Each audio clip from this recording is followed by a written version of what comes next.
जय हिंद दोस्तों, स्वागत है आपके अपने YouTube channel Ravi sir official 99 पर। पिछले क्लास में मैंने बताया था चंद्रगुप्त मौर्य के साम्राज्य, चंद्रगुप्त मौर्य के बारे में है ना, उनके साम्राज्य के बारे में। तो यह जो सीरीज है वह मौर्य साम्राज्य का सीरीज चल रहा है। तो इसमें आगे हम उस चंद्रगुप्त मौर्य के उत्तराधिकारी बिंदुसार के बारे में जानेंगे और उनसे संबंधित जितने भी क्वेश्चन एग्जाम में पूछते हैं, चाहे वह इम्पोर्टेंट क्वेश्चन हो या फिर उससे संबंधित कोई भी क्वेश्चन हो, उस पूरी के बारे में हम जानकारी प्राप्त करेंगे। तो यदि इसके बारे में आप पूरी जानकारी ले लेते हैं तो आपको बिंदुसार से कोई भी क्वेश्चन छूटने वाला नहीं है, चाहे वह किसी भी प्रकार के एग्जाम में आप शामिल हो रहे हों। तो चलिए हम जानते हैं बिंदुसार के बारे में। यदि अभी तक हमारे चैनल को सब्सक्राइब नहीं किए हैं तो सब्सक्राइब कर लीजिए, वीडियो को अपने दोस्तों के पास शेयर कीजिए तथा और लोगों के बारे में इसकी जानकारी दीजिए। हम बिल्कुल ही नए तरीके से और अलग तरीके से इसको पढ़ेंगे। देखिए बिंदुसार, बिंदुसार का जन्म 340 ईसा पूर्व में हुआ था। देखिए याद होगा आपको, चंद्रगुप्त मौर्य के बारे में भी मैंने बताया था कि उनका जन्म 345 ईसा पूर्व में हुआ था। तो देखिए ऐसा थोड़ी हो सकता है कि 5 साल के अंदर ही पुत्र का जन्म हो जाएगा। तो देखिए कहीं भी एग्जाम में जन्म चंद्रगुप्त मौर्य, बिंदुसार, अशोक, सब के जन्म के बारे में नहीं पूछने के पीछे कारण नहीं है कि अभी तक इनकी कुल जानकारी नहीं मिल पाती है। किसी स्रोत में, किसी बुक में अलग अलग प्रकार के दिया हुआ रहता है। तो ऐसा कोई जरूरी नहीं है कि इसका जन्म याद रखें, बस ऐसे ही नॉर्मल मान लेते हैं। हर एक किताबों में अलग अलग इसकी जानकारी मिलती है। लेकिन इसका जो माता का नाम था वह दुर्धरा था। दुर्धरा है ना, चंद्रगुप्त मौर्य की जो एक पत्नी थी दुर्धरा, और उसके बेटे थे बिंदुसार। और बिंदुसार के पिता का नाम तो आपको मालूम ही है, चंद्रगुप्त मौर्य था। इनकी पत्नी थी चारुमित्रा और शुभद्रांगी। इनकी दो पत्नियां थी, चारुमित्रा और शुभद्रांगी। अब देखिए इसमें हम लोग आगे पढ़ेंगे इस सीरीज में। तो बिंदुसार के कई नामों से जाना जाता था, बिंदुसार को कई नामों से जाना जाता था। कौन कौन से नाम से जाना जाता था? अमित्रघात। अमित्रघात का अर्थ होता है शत्रु विनाशक, है ना। अमित्रघात का अर्थ क्या होता है? शत्रु विनाशक, मतलब शत्रु को नाश करने वाला। यानी बिंदुसार बहुत ही क्या बोलते हैं, कुख्यात, और मतलब अपने क्षेत्र के विस्तार के लिए बहुत जाना जाता था। मतलब अपने साम्राज्य को इन्होंने बहुत विस्तार किया था। इनको और कई नामों से भी जाना जाता है। इनको जो है भद्रसार और मद्रसार के नामों से भी जाना जाता है। बिंदुसार को भद्रसार और मद्रसार के नामों से जाना जाता है। भद्रसार और मद्रसार। भद्रसार और मद्रसार की जानकारी हमें वायु पुराण से मिलती है। वायु पुराण से हमें बिंदुसार को भद्रसार और मद्रसार के बारे में जानकारी मिलती है।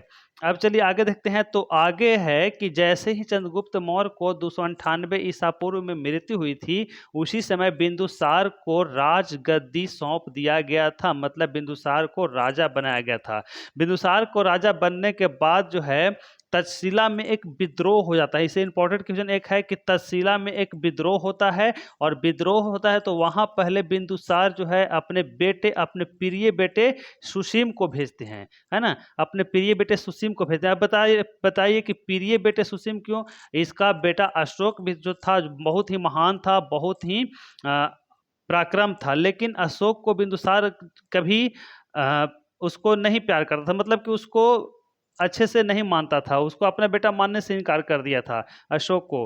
तो जब सुसीम को भेजा तहसीला में, तो वहाँ पर जाने के बाद जब सुसीम वापस आया तो फिर से वहाँ पर विद्रोह उत्पन्न हो गई। तो इसीलिए उन्होंने, बिंदुसार ने अशोक को इसलिए भेजा कि इसको भेजते हैं, अगर ये विफल होता है तो इसको उत्तराधिकारी बनने का जो सपना है वह टूट जाएगा। लेकिन जब अशोक तहसीला में गए थे विद्रोह दबाने, तो वहाँ से वह सफल होकर लौटे थे, और इसीलिए उन्हें एक उसी समय से पराक्रम और एक तेजस्वी और बिंदुसार के उत्तराधिकारी मानने जाना लगा था। बिंदुसार ने जो है एंटियोकस से जो है 3 चीजें मांग की थी। एंटियोकस कहाँ का राजा था? तो एंटियोकस जो है सीरिया का शासक था। एंटियोकस सीरिया का शासक था। इससे बिंदुसार ने मांगा था सूखी अंजीर, अंगूरी मदिरा और दार्शनिक। ये मांग की थी बिंदुसार ने एंटियोकस से कि भाई हमें एक सूखी अंजीर दे दो और हमें अंगूरी मदिरा दे दो और एक दार्शनिक भेजो। लेकिन एंटियोकस जो था वह इसे सूखी अंजीर और अंगूरी मदिरा तो भेज दिया था, लेकिन दार्शनिक देने से इनकार कर दिया था। बोला था कि भाई मेरे पास दार्शनिक वैसा कोई नहीं है, अगर है तो इसका खुद मैं इस करूंगा, मतलब देने से मना कर दिया था। और एंटियोकस ने एक दार्शनिक बिंदुसार के दरबार में नहीं भेजा था। और ये बिंदुसार जो है वह एंटियोकस से इन तीन चीज़ों की मांग की थी। इसकी जानकारी हमें कहाँ से मिलती है? तो इसकी जानकारी हमें मिलती है अस्थनियस, यूनानी लेखक जो है बताते हैं, यूनानी लेखक जो है अस्थनियस वही बताते हैं कि बिंदुसार ने एंटियोकस से तीन चीज़ों की मांग की थी। अब बिंदुसार के दरबार में जो है एक राजदूत आया था। वह राजदूत कौन था? तो डायनेसियस था। और डायनेसियस को टॉलमी ने भेजा था। टॉलमी ने भेजा था। टॉलमी कौन था? तो टॉलमी जो है वह मिस्र का शासक था और उसी ने मिस्र का शासक कौन था? टॉलमी। और टॉलमी ने ही डायनेसियस को भेजा था कहाँ? बिंदुसार के दरबार में। इसके दरबार में एक और राजदूत आया था। उस राजदूत का नाम था डायमेकस। उस राजदूत का नाम क्या था? डायमेकस। और डायमेकस को किसने भेजा था? तो डायमेकस को भेजा था सीरिया शासक एंटियोकस ने। यही एंटियोकस भेजा था, है ना। एंटियोकस ने भेजा था, सीरिया शासक जिन्होंने देने से मना कर दिया था, उन्होंने एक राजदूत भेजा था और जिसका नाम क्या था?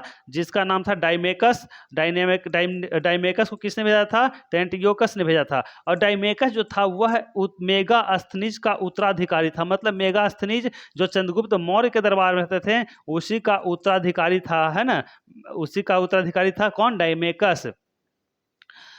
और इसकी जानकारी हमें कहाँ से मिलती है? तो इसकी जानकारी हमें स्ट्रैबो के अनुसार मिलती है। स्ट्रैबो, है ना, उन्हीं के अनुसार हमको यह जानकारी मिलती है कि राजदूत आया था बिंदुसार के दरबार में।